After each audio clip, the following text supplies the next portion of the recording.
need to make a point. I'm walking up here on this high bank. I'm not trying to be stealthy, but still, I'm not walking loud. I'm not traipsing around making much noise. I'm spooking fish after fish after fish.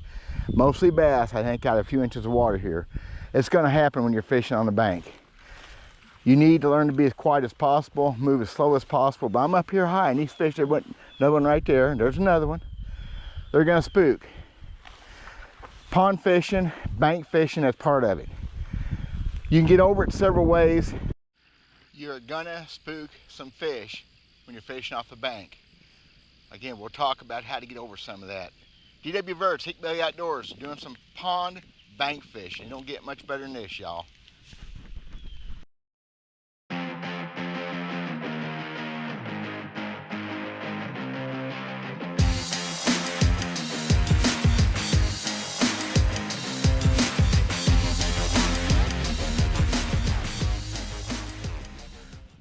Here's where we're at. I come in here, I've been here maybe 10 minutes. I've caught 5 fish already. I'm filming another video, keeping some fish here, but I spooked fish all the way down that bank coming in. So I've been here, I've been quiet, I haven't been bouncing around. I'm gonna throw up there now and see if any of those fish are back.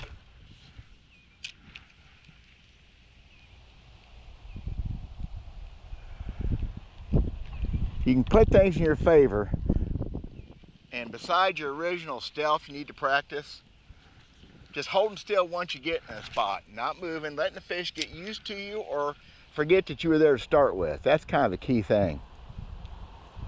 Pond fish will acclimate to people some. I've got the wind in my favor to help it stay quiet. Covers up some of my motions, some of my movements. Got some things in my favor. I think it's an important point. Anywhere you fish, but especially pond fishing, where you're fishing limited area off the bank. I just went 2 casts without a bite after catching multiple fish in this one spot. They know I'm here. I've made some noise. The fish have told on me. And I know I can still sit here and catch more fish, but it's about time to move down the bank a few feet. Luckily, they're biting today. It's pretty simple. But to keep banging out because you think it's a great spot is not a good idea. So I'm probably going to move just a few feet down the bank. And then if I come back up through here later, the fish will have recharged. I mean, see, I'm still catching them. Well, I lost that one. I'm going to make one more cast, and I'm going to move. You've got to be a little bit impatient. Unless you don't care, just want to keep sitting there beating it out, good for you. I'm going to move down the bank about 25 foot and get into some fresh new fish. And that's all there is to it. Now I made a move. I fully intend to start catching fish pretty much right away again, unless I spooked them all, which I don't think so.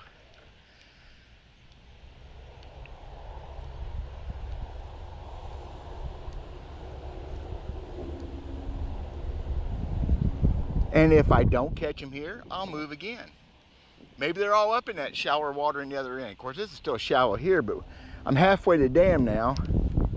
Maybe that's where they're at. Maybe I have to go back up there and play it out more careful and slow and quiet. Change baits. Keep them interested. Maybe.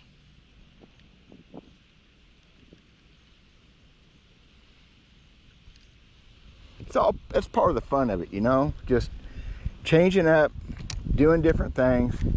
For me, that's where the fun is. Experimenting. Never really settling. That's kind of my deal. I don't hardly ever settle.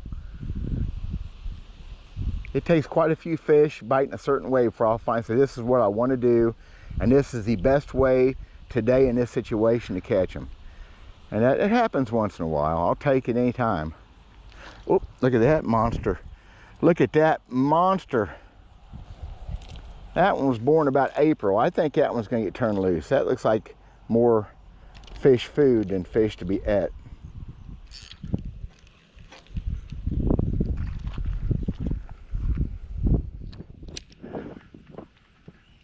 You want to keep looking at your bait, make adjustments. That fish right there, a little missed bite, pull that back off the head a little bit. You just always be aware of things like that. It's like cleaning the crap off your bait. I just cleaned a little bit of weed off of it a minute ago. when you're fishing ponds, you really need to be aware of where the deeper water is and shallower water is. I guess that's true anywhere. And especially when you're fishing from the bank. I know I'm on the steeper side, the other side's a flatter side. It makes me more of where my lure is any given time, how deep I'm fishing. I know I can let it sink a foot or two here, where the other side is shallow enough you gotta start cranking lure back immediately. Same thing with your bait. If you're fishing over here on the deeper side and you're fishing with your bait a foot below a bobber, and that's how deep the fish are on the other side, it may not be the same over here. You may need to go deeper. You just need to be aware. It's just a few foot change in depth make all the difference in the world, especially when you're bank fishing. Sometimes it's hard to accept that you can't get to the pretty water or the deeper water. So you need to know where the deepest water is sometimes that you can access from the bank. Because like summertime, that may be the only way you're going to catch any fish. Learn how to read the contours of the land.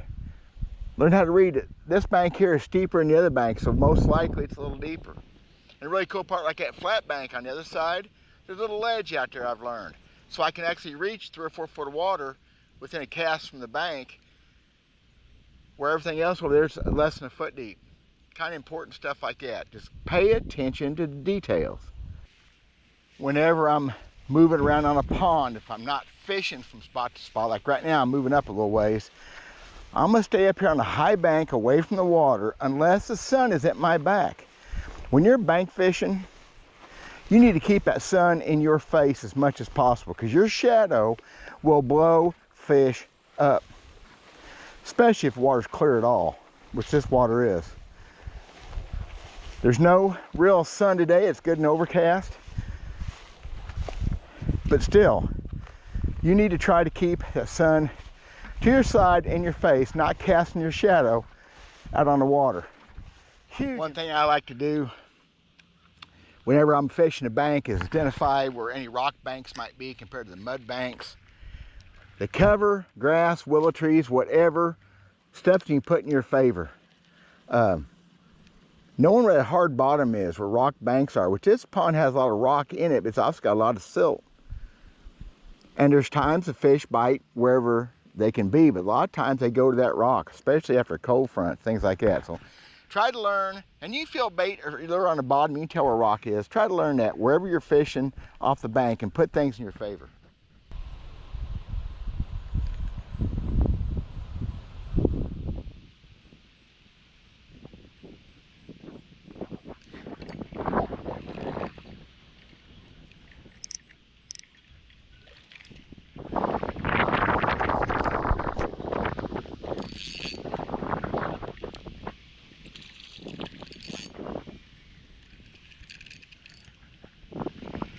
Why those fish always have to go burying that grass. That's part of the fun, right? And I'm gonna have to go after them, because 4-pound line gives me nothing. You know? Yeah, I got him. All tangled up. And I have him.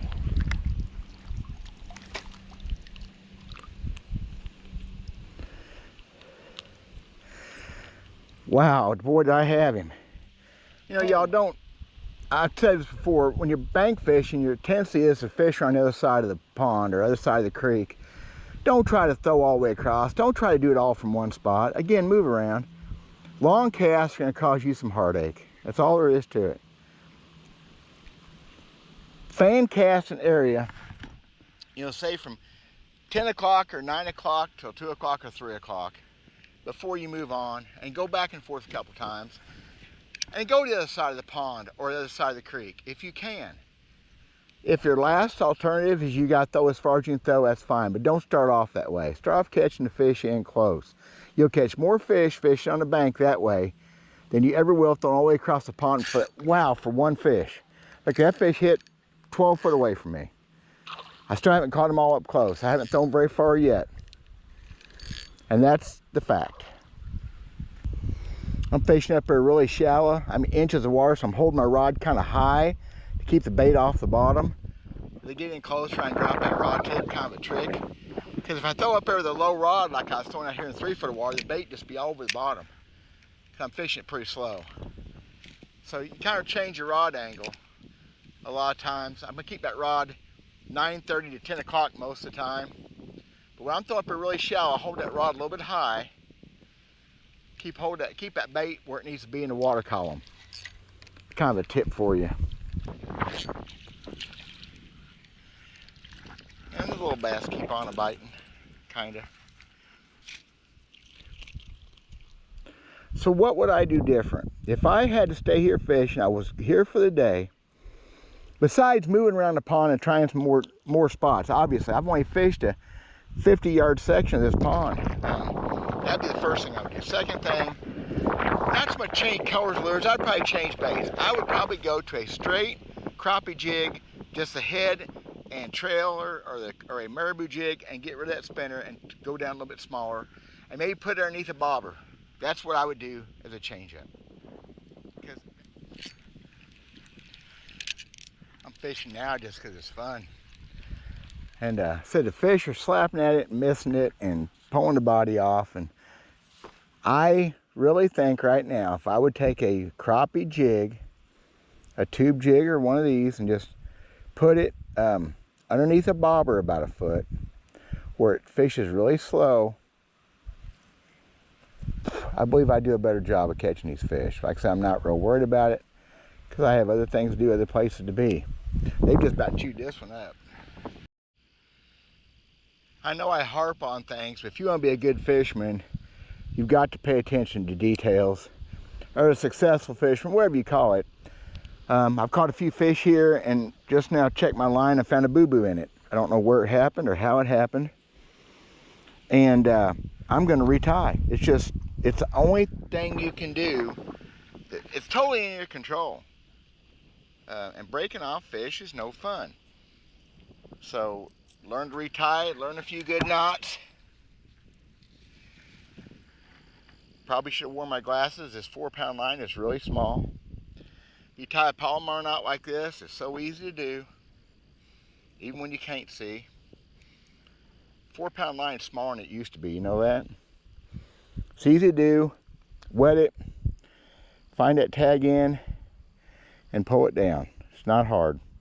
And that's how long it took for me to retie and get back on the road. See? Learn to do that, y'all.